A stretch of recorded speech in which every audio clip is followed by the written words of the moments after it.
So my name is Chris Rogers, and I'm a professor here at Tufts University, and I wanted to talk a little bit about STEM education in the classroom. That is, learning science, technology, engineering, and math together as a one coherent unit. So the first question that immediately comes up is, well, why STEM? Why should we be teaching science, technology, engineering, and math in classrooms?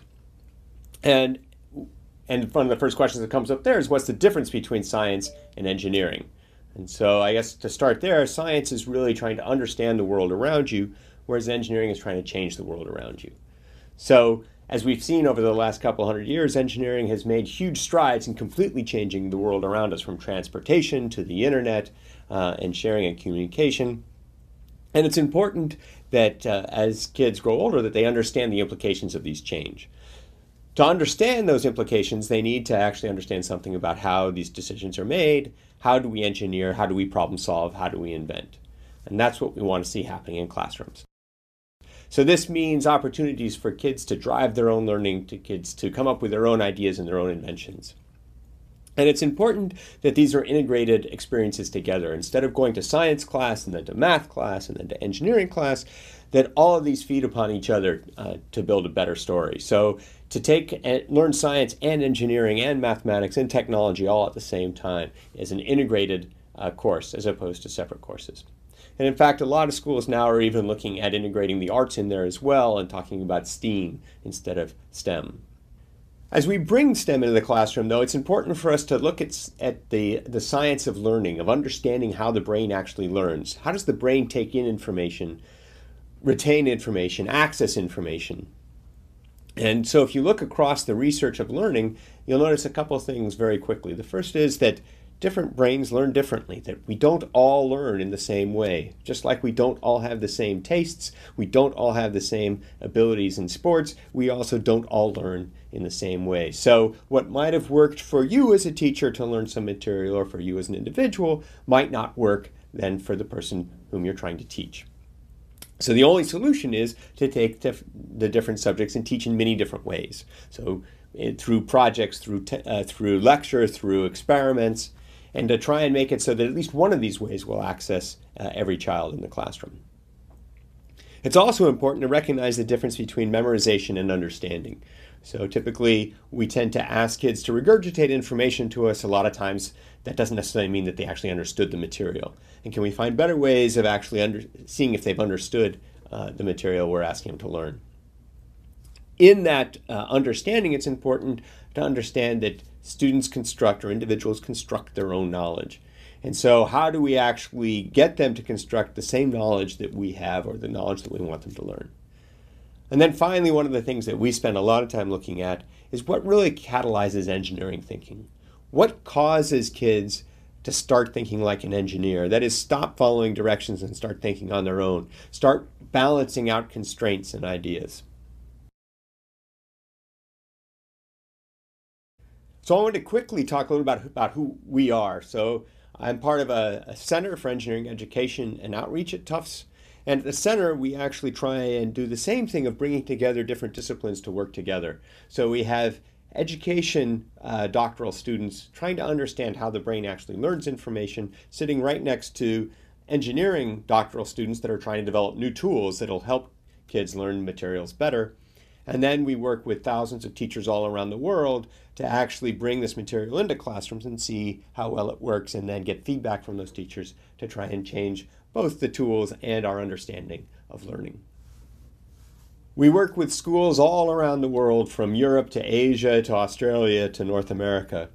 And we try and involve more and more schools, more and more different cultures and backgrounds, because all of these help us look at learning in different ways. And in looking at all of these different ways in learning and all of the different research, one of the things that I've started to realize is that there are many different ways to teach, but to step back and think, well, what are you actually trying to do when you teach?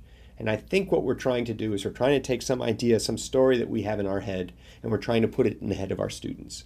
We have an understanding of how gravity works. We have an understanding of why a bridge works and so on, and we're trying to get the kids to have that same understanding. And I see it as sort of three different ways that we can get that understanding into the head of the students. The first is we can simply tell them our understanding. We can explain to them how we understand gravity to work or the bridge to work. The second is we can show them, and that can be having them listen to other people's understandings. It can be having them follow a recipe of some form, whether it's building instructions or laboratory instructions, where they're still looking at our story, but they're interacting with a different way than just listening to us talk. And then third is to actually enable them to come up with their own story. And as they come up with their own story, to constantly argue our story with their story until we can realign their understanding until it is similar to ours. So again, there's no one right way to teach, and it's actually a balance of these three different things that make a great classroom, and that balance will change from person to person and from day to day. But you can think about there's some subjects that lend themselves more towards telling, such as safety precautions and so on, and some that lend themselves more to enabling, where you actually are trying to elicit opinions from kids. And sometimes eliciting those opinions should happen actually before you start telling them what other people think. So if we're trying to explain concepts of, say, electricity, maybe have them play around with electrical circuits first, and through that playing around, they start to come up with opinions and with questions, and then you bring in the ideas of others. So what does this sort of balance between telling, showing, and enabling mean in the classroom? It's a different type of classroom than what we're familiar with. Most of the classrooms we know are ones where we spend a lot of time telling and maybe not so much time enabling. As soon as we start to enable, different things pop up. So we need classrooms where kids can take risks and fail. They can iterate again and again on their solution. As you come up with your own idea or your own understanding, obviously it's not going to be exactly right the first time, and so you have to continually test it, find evidence to support it, and through that iterate and make mistakes. We need classrooms where students can drive their own learning. So instead of the teacher determining all the things that the student is going to learn, the student determines some of those. If we can create environments where kids are taking risks, where kids are trying to solve their own problems, I think you'll rapidly see we come up with environments where there's no one right answer to the problem. So there's many different solutions that kids are finding as to how to solve the problem. This is important, and I think it's one of the basic fundamental attributes of one of these new classrooms, one that celebrates a diversity of solutions. So as opposed to classrooms today where everybody's trying to get the same right answer, we're looking for classrooms where everybody has a different answer. Because if everybody has a different answer, they'll start to learn from each other. And they'll start to ask each other questions and make each other think more about what they're learning. We also, I think, need classrooms where instead of making sure that everybody learns exactly the same thing, we get classrooms where different people become experts in different areas. So someone might be better at the artist's side of the problem. Someone might be better at the computer programming side of the problem. Someone might be better at the fabrication side of the problem. And how can we promote this distributed expertise instead of forcing everybody to learn exactly the same things? So I think now is a great time to actually start experimenting with a lot of these things in classrooms. Countries all over the world are very interested in how do we get STEM education in the classroom? How do we get our kids understanding how to invent and how to be creative and how to take those risks?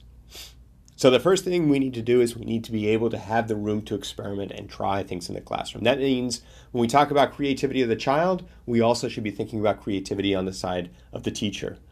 Give the teacher time and space and resources to try out new things with his or her students, to experiment.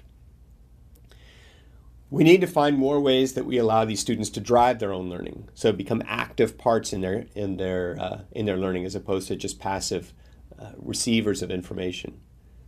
And of course, through all of this, we need to find ways of weaving in the learning standards of the particular country or state. It is important that children learn these different things in the standard. It's just whether or not we can do it in a way that they're interested and excited about learning it as opposed to us spoon-feeding it to them. So the one thing that hopefully you really will take away from this is the idea that we need as teachers to listen to students' ideas. So it's important that students have their own opinions in class, and you can tell if the program is successful in your class because students have their own opinions.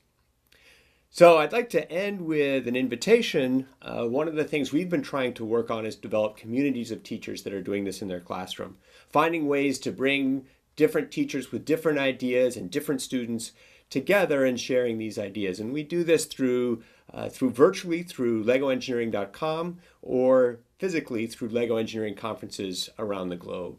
And I invite you and ask you to participate in this and share with us what you've done so that others can learn from what the successes that you've had. Thank you very much.